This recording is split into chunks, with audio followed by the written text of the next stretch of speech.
बिस्मिल्लाहिर्रहमानिर्रहीम। व्यूवर्स, आप देख रहे हैं M2M उर्दू प्रोग्राम है जमहूर की आवाज़। उम्मीद है आप सब खैरियत से होंगे। गर्मी बहुत ज़्यादा है, अपना ख्याल रखें, पानी ज़्यादा से ज़्यादा पिएँ और ख़ुद को महफूज रखें, धूप में जाने से गुरेज करें। भारतीय फ़ौज जो है उसने एक मरतबा फिर लाइन ऑफ कंट्रोल पर जो मासूम कश्मीरी हैं उनको निशाना बनाना शुरू कर दिया है। जंग बंदी मुआहदे की खिलाफ वर्जी की है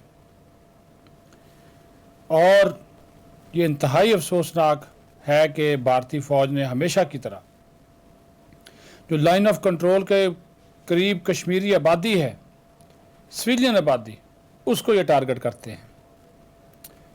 आज लाइन ऑफ कंट्रोल का सतवाल सेक्टर था। सुबह 11:55 पर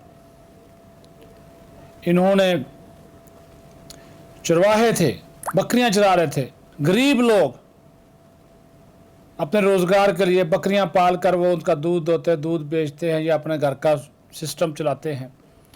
उनके ऊपर फायरिंग कर दी, जिसके नतीजे में 2 सिविलियन शहीद हो गए, एक शदीद ज़ख्मी है। ये गैर इंसानी जो फेल है भारतीय फ़ौज का, ये कोई अनहोनी नहीं, नई बात नहीं, वो हमेशा से ऐसा करता आया है। उसने जानबूझकर ऐसा किया और ये तो वो जो फरवरी 2021 में जंग बंदी मुआहदा हुआ था उसकी सरीहन खिलाफ वर्जी है। अंडरस्टैंडिंग हुई थी कि सिविलियन के ऊपर फायरिंग नहीं की जाएगी दोनों तरफ से, लेकिन भारतीय बनिया, भारतीय फ़ौज वो इसे बाज नहीं आते। हालात को ख़राब करना, इश्ताल अंगेज़ी करना, जारियत करना, ये इनका वतीरा है। पाक फ़ौज ने हमेशा सब्र तहम्मुल, इस्तकामत, रिस्ट्रेंट का मुजाहरा किया, लेकिन आज जब ये वाक़या पेश आया कि इन्होंने इस किस्म की हरकत की, तो पाक फ़ौज ने भरपूर तरीके से इसका जवाब देने का अज़म भी ज़ाहिर किया कि हमारा जो जवाब देने का हक़ महफूज है, कि कश्मीरी जो रहते हैं लाइन ऑफ कंट्रोल के करीब, उनकी ज़िंदगियों का तहफ़्फ़ुज़ यकीनी बनाया जाएगा और कश्मीरी जो उनके बुनियादी हकूक़ का तहफ़्फ़ुज़ वो किया जाना ज़रूरी है और अपनी ज़मीनों पर, अपनी जगहों पर वो आबाद हैं, अपनी ज़मीन के लिए जद्दोजहद कर रहे हैं। ज़मीन से मुराद अपना वतन।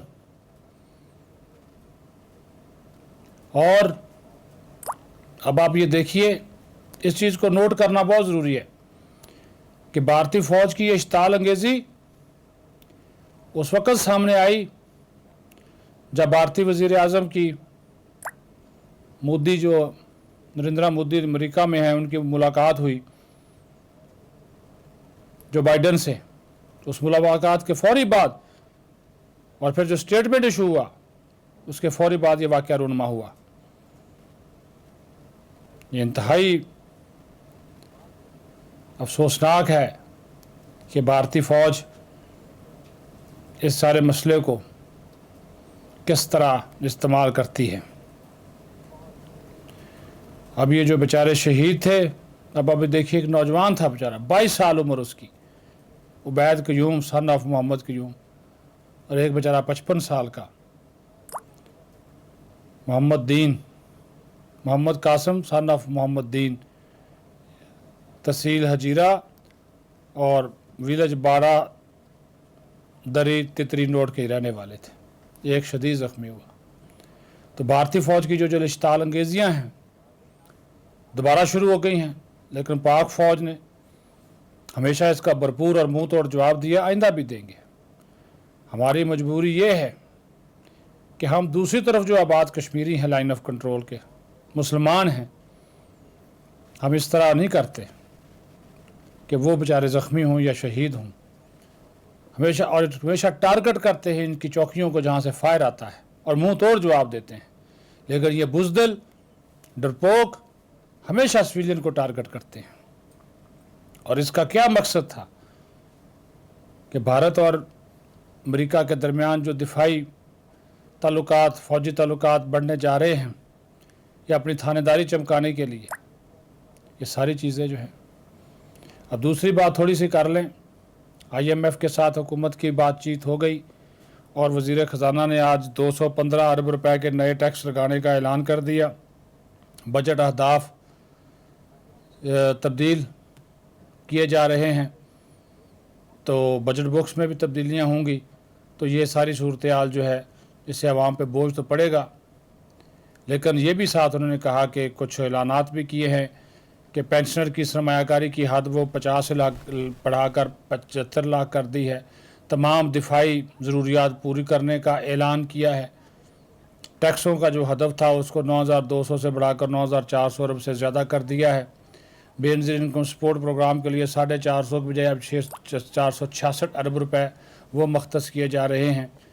तो ये चीज़ें अच्छी भी हैं, लेकिन IMF के साथ उन्होंने कहा कि हमारे आलमोस्ट मुज़ाकरात फ़ाइनल हो गए हैं और हमें उम्मीद है कि हमें पैसा मिल जाएगा। तो ये भी एक अच्छी बात है, लेकिन साथ ही साथ फिर उनकी जो कड़ी शराइत है उसके नतीजे में फिर 215 अरब रुपए के नए टैक्सेस भी अवाम पर लगने जा रहे हैं। अपना ख्याल रखें, बहुत शुक्रिया।